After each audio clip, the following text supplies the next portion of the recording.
Olá, meu nome é Mário Beniche e este é mais o Mundo Soja. Hoje vamos falar sobre um assunto que tem trazido insegurança aos produtores rurais, a alta no preço dos fertilizantes. E existe inclusive uma certa desconfiança por parte dos agricultores sobre o aumento acentuado no valor pago pelos insumos. Convidamos Rogério Vian, que é diretor da ProSoja Goiás e presidente do Grupo Associado de Agricultura Sustentável, para falar sobre o assunto. Rogério, seja muito bem-vindo ao Mundo Soja e obrigado por aceitar o nosso convite. Olá, obrigado pelo convite aí, Mário. É um prazer estar falando com vocês aí no programa da AgroMais aí, o Mundo Soja.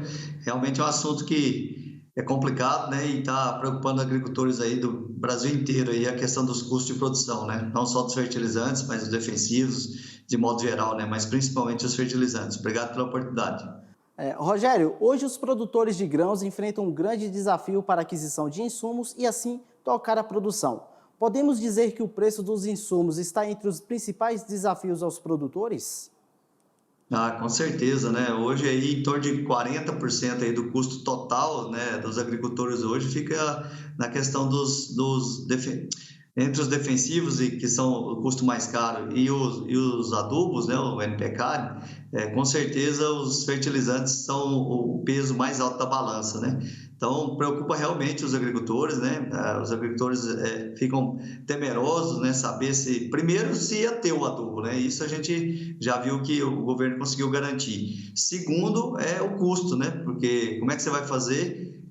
O preço hoje das commodities aí estabilizou, né? Já faz um bom tempo aí que não sobe mais. E com os preços dos adubos aí do jeito que subiram nos últimos meses, até em questão da guerra, muitos produtores, eu acredito, pelo que eu escuto dos produtores aqui, converso com muitos produtores aqui, é que a maioria vão diminuir o uso de adubo, né? É um ano que os produtores vieram colocando muito adubo nos últimos anos, e eu acredito aí que esse ano o produtor vai tirar um pouco o pé do adubo. Vamos colocar aí, sei lá, 50%, 60% das doses usualmente usadas, né? Porque é um ano que tem que apertar o cinto mesmo, não dá para colocar muita pressão aí, né? Porque está com custo bastante elevado, então eu acredito que os produtores, com todo esse contexto aí que está tendo aí de custo alto, de guerra, de tudo, os produtores vão acabar diminuindo um pouco o uso de adubo. Essa é a percepção que eu tenho falado com os produtores do Brasil afora aí. Quais são os principais fatores, o senhor acabou de citar aí, para os valores estarem tão elevados? O senhor acredita que é a dependência de mercados isolados que afetam a relação de compra e, claro, que resultou no encarecimento desses insumos?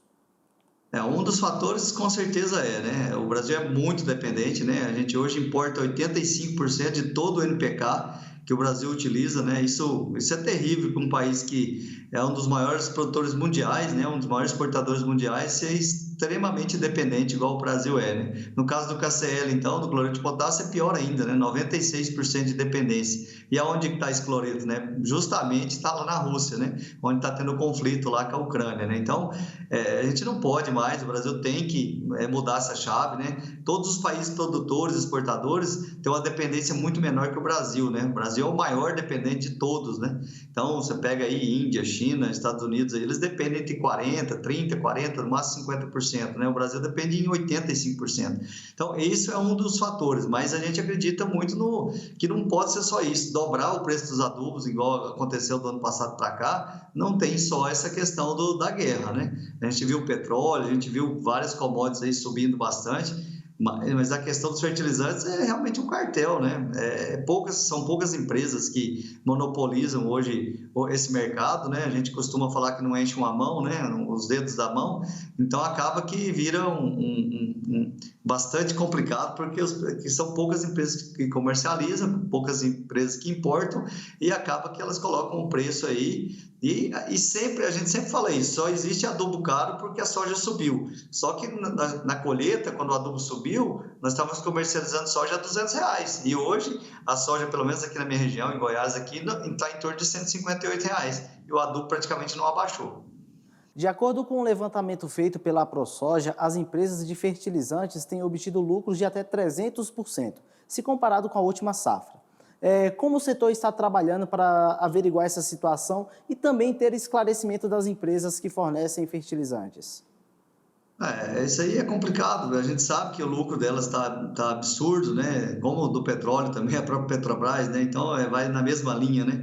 Mas o que a gente pode fazer como produtor é muito simples, né? É demanda, né? A gente está demandando muito, eles vão subindo o preço. Se a partir do momento que a gente decide demandar menos, diminuir aí o uso do adubo, pelo menos numa safra, que a gente vem adubando há bastante tempo pesadamente aí nas lavouras nossas, a tendência é o preço se acomodar, né? Isso que o produtor pode fazer desse lado. Outra coisa é pressionar realmente as empresas, o próprio governo, né, com o CAD, né, com os instrumentos que tem para poder regulamentar realmente esse preço, porque não tem explicação subir tudo. Uma coisa é dobrar, outra coisa é ter esse lucro absurdo aí de 300%. Então, é complicado porque são poucas empresas que detêm, né, um monopólio, praticamente um monopólio, né, o adubo no Brasil.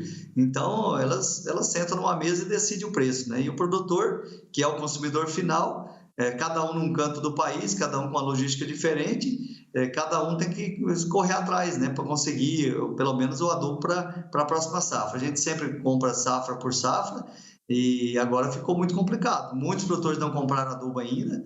Quem comprou lá logo na colheita, quando a soja estava em torno de R$ 200, fez um bom negócio. Hoje, para comprar adubo nessa base de preço aí de 160, R$ 158, aí já complica bastante. Se organizar, não tem outro jeito. As AproSojas têm feito reuniões, têm feito pesquisas de mercado aí para ver até preços fora do país e pressionar as empresas para que ajustem, né, o preço, né? Não dá para trabalhar com preço exorbitante desse, senão o produtor vai usar a ferramenta que ele tem, que é diminuir o uso, não tem outro jeito. E pode fazer isso tranquilamente, não tem problema nenhum.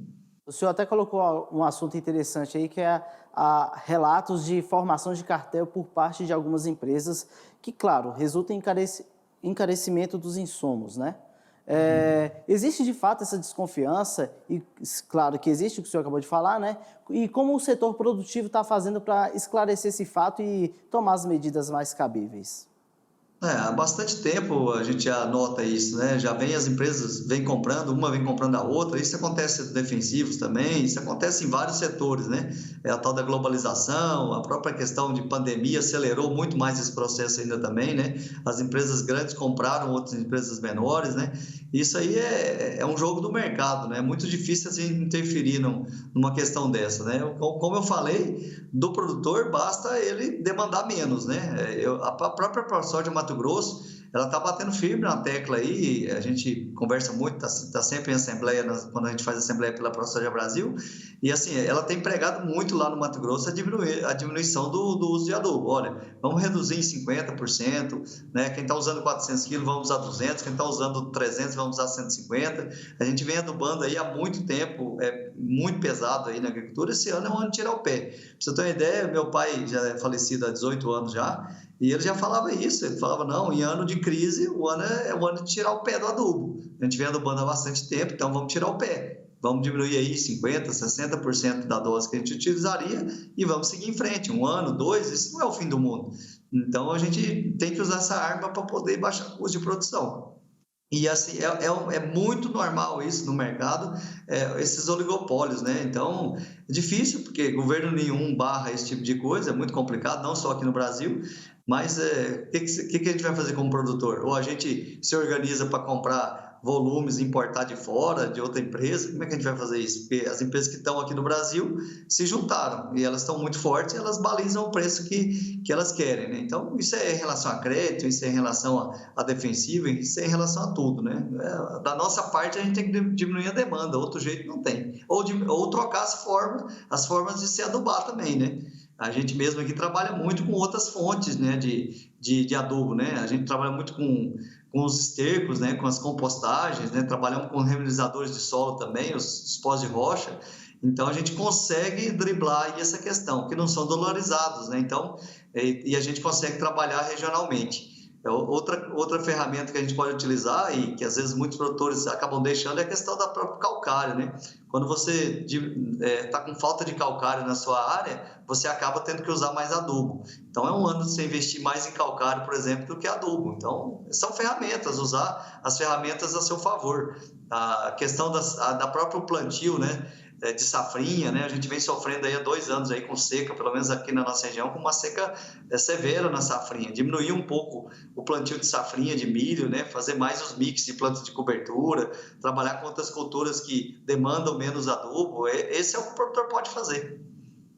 O senhor comentou aí agora em relação ao setor público e como que todo o segmento público, governo, Câmara, Senado, e até o próprio CAD tem trabalhado para contribuir e averiguar essa situação.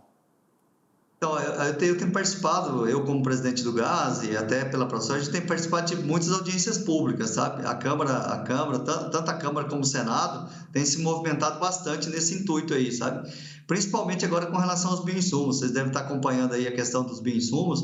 Isso é uma ferramenta muito importante para o produtor, porque você consegue diminuir muito o uso de adubo e até de defensivo químico usando bioinsumos, né? Então, eu mesmo já participei de 3 audiências públicas aí, tanto no Senado como na Câmara. Tem um PL correndo aí na Câmara dos Deputados, o PL 658. Na Câmara do Senado também está... No Senado também tem outro PL, que é o 3668. Os dois estão debatendo sobre bioinsumos.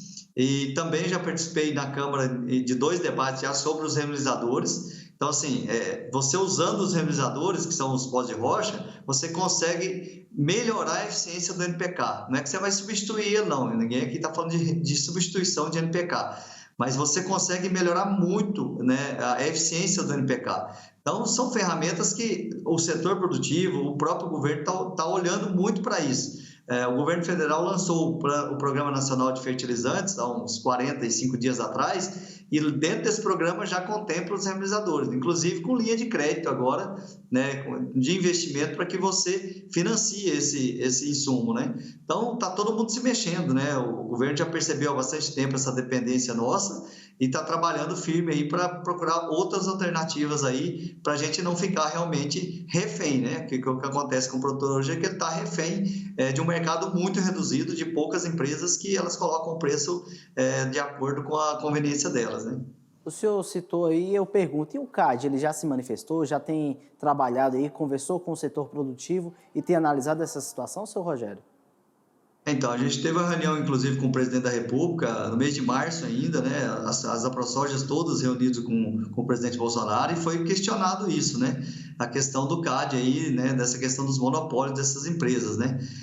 De lá para cá tem sido trabalhado realmente nessa questão aí, não só dos adubos, mas também dos defensivos, e a própria questão da transgenia, né? Isso é uma coisa que nos preocupa ainda mais, né? O monopólio da transgenia é muito pior ainda do que o monopólio da própria questão dos adubos, né? Então, isso está tudo já com a equipe do presidente, eles estão trabalhando, e tem algumas informações que a gente pode falar, outras não, né? Então, mas a ProSoja Brasil, agora até o Zezé Cismeiro, que é o atual presidente agora, né? O Galvão se licenciou para disputar o Senado, então a gente está trabalhando muito internamente em relação a isso aí. Está sendo feita alguma coisa assim. O que o senhor pode adiantar aqui para o AgroMais? O que eu posso adiantar é que a gente está fazendo essa parte, pressionando, né? Que é assim que funcionam as coisas, né? Quem tem mais poder de pressão acaba conseguindo resultados, né? Se a gente não pressionar organizadamente, a gente não consegue resultados. Então, da parte da ProSoja, principalmente a ProSoja Brasil com as suas estaduais, a gente está pressionando. E a gente teve aí uma sinalização positiva do governo que alguma coisa vai ser feita. Entendi. A gente sabe, claro, né? Ano eleitoral é mais complicado, né? Tem um monte de questões aí a ser mais urgentes, né, para ser decididas. O que o governo fez, que foi muito bom, foi garantir pelo menos o estoque de adubos aí, né, que veio da Rússia aí. Pelo menos isso o Brasil tá garantido. Preço alto ou não, pelo menos o produto está aí no Brasil, né?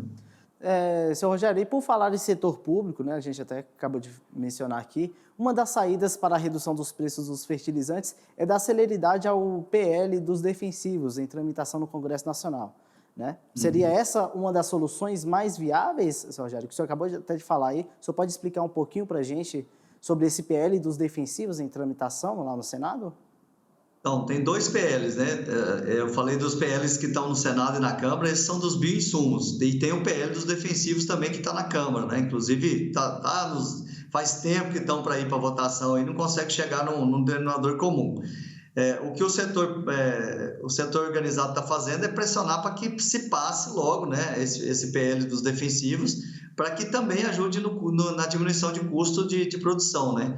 Então, o registro é muito demorado, é muito moroso. O outro absurdo é os próprios bioinsumos, que são de origem biológica, estão dentro da lei de defensivos, né? Não tem a mínima lógica isso, né? Seguir o mesmo padrão rigoroso, um bioinsumo de origem biológica dentro do controle rigorosíssimo que é do defensivo químico, né? Então, o setor está muito organizado, a gente participa sempre de audiências públicas quando tem, a gente está sempre conversando com os deputados também. Se passar, e passar quanto antes passar essa lei dos defensivos, ajuda na redução do custo do defensivo, né?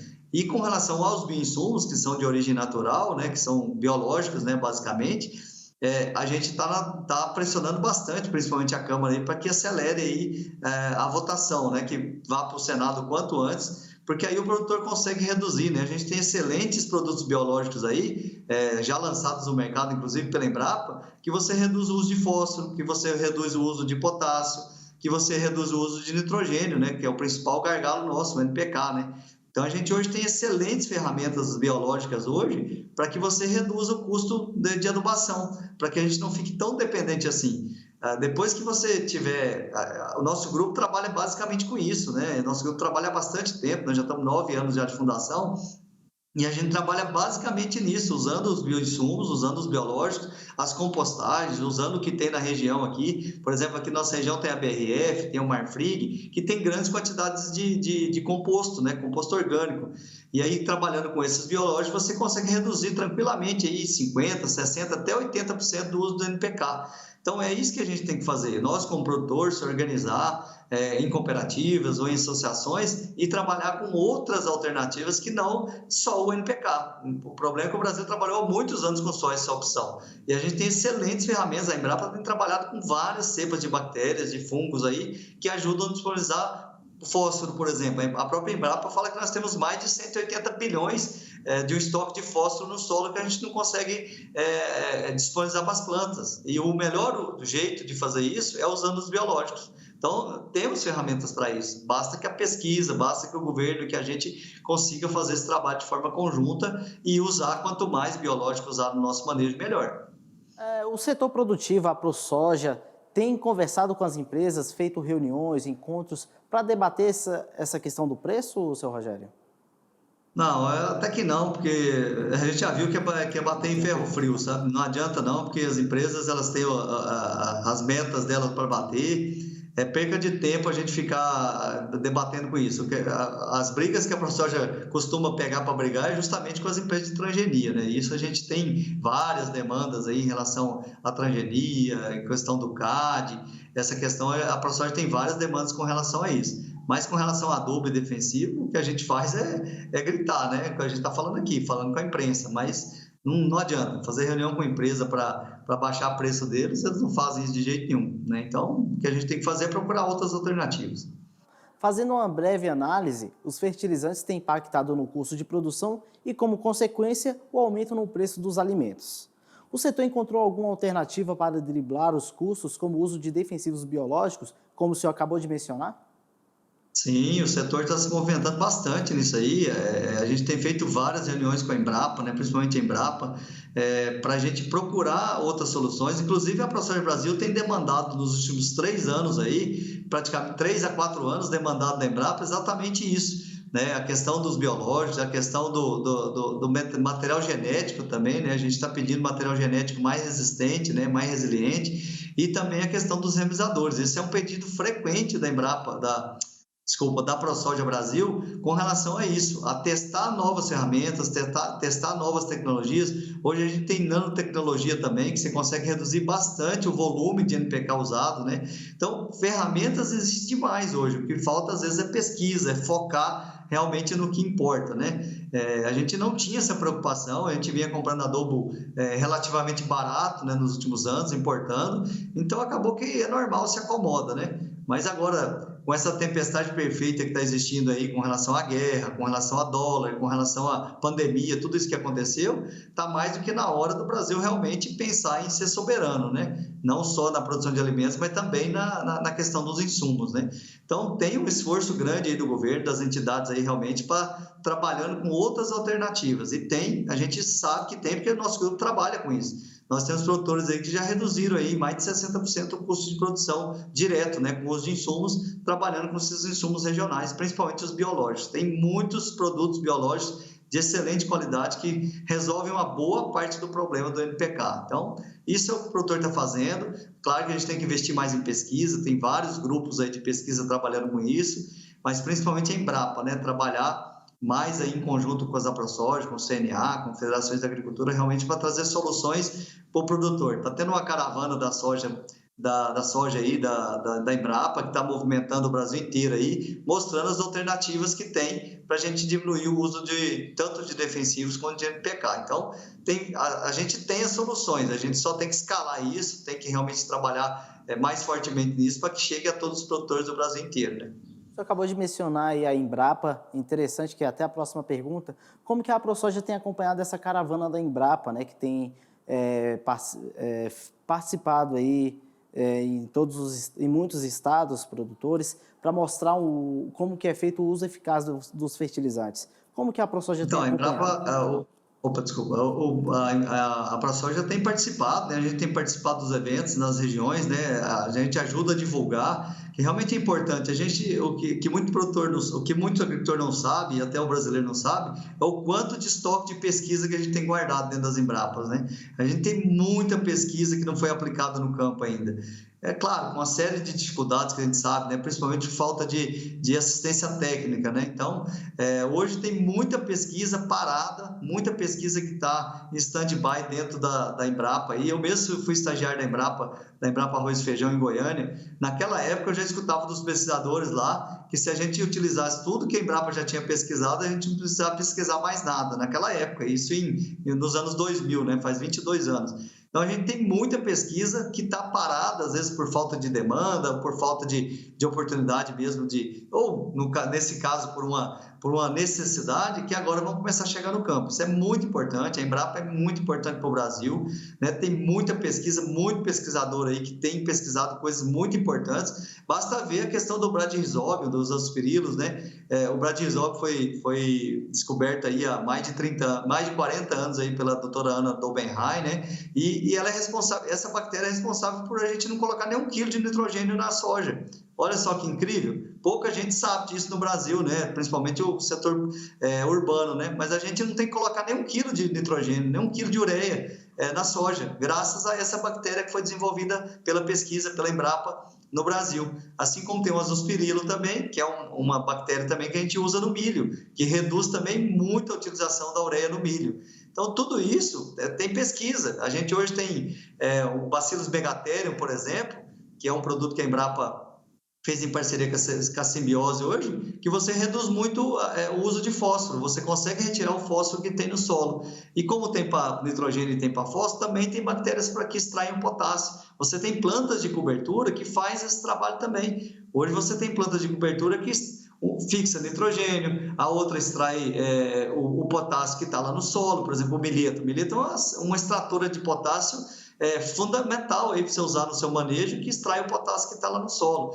A gente tem o próprio trigo mouriço, ajuda a trazer o fósforo também que está retido no solo. Então, a gente tem excelente ferramenta que agora que a gente está aprendendo a utilizar. E outra questão interessante, Mário, é que o Brasil, por muitos anos, praticou uma agricultura de clima temperado. Né? A gente importou essa agricultura de clima temperado, por isso que a gente é tão dependente de NPK. Mas, na verdade, nosso país é um país tropical. A gente não pode fazer agricultura de clima temperado. E a agricultura do modelo tropical, ela é de base biológica e não química. Então, agora que a gente está conseguindo desvendar esse mundo, que a gente está começando ainda, é muito pouco ainda o que a gente sabe, mas que vai dar um salto. O Brasil vai ser rapidamente reconhecido como o país realmente da agricultura mais sustentável do planeta. E a gente ainda, com tudo isso, com um plantio direto de boa qualidade, eu tive num evento agora, o 18º Encontro Nacional de Plantio Direto, você fazendo um plantio direto de alta qualidade, de sistema, você consegue reter carbono no solo. Então, olha só que beleza. Você consegue reter mais carbono no solo, você consegue reduzir a dependência dos insumos químicos e você protege o meio ambiente, a água e o ser humano. Olha que só que maravilha. Então, nós estamos aí na ponta do iceberg, aí, literalmente, aí, nessa novo modelo de agricultura. E agora um resumo, seu Rogério. Como será daqui para frente com o custo dos fertilizantes tão elevados? Essa é a alternativa, os biológicos? Com certeza, é a principal alternativa, eu não vejo outra saída.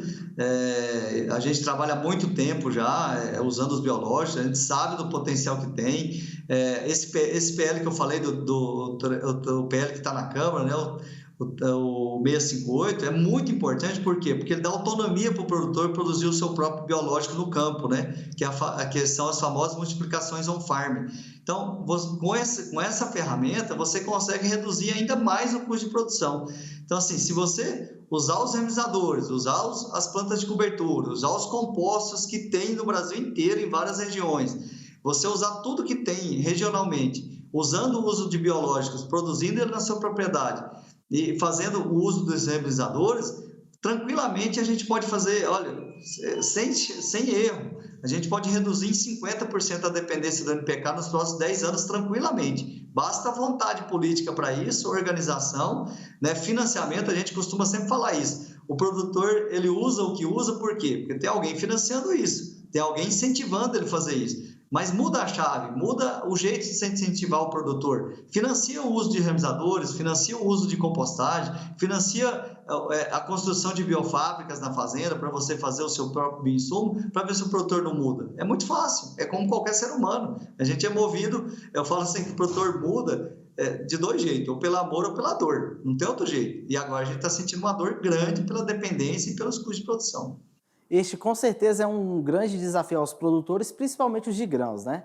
Rogério Vian, muito obrigado pela sua presença e sua participação aqui com a gente, mostrando como o setor produtivo tem trabalhado na tentativa de reduzir os custos dos fertilizantes, que, claro, atinge toda a cadeia produtiva brasileira. Mais uma vez, muito obrigado e até a próxima oportunidade. Eu que agradeço, Mário. Sempre que precisar, estamos às ordens aí. Vamos em frente. Abraço. O Mundo Soja de hoje fica por aqui. A você que nos acompanha, muito obrigado pelo carinho e audiência. Assista a esse e outros programas em nosso canal no YouTube, @AgroMaisTV. Continue agora com a nossa programação. Até mais!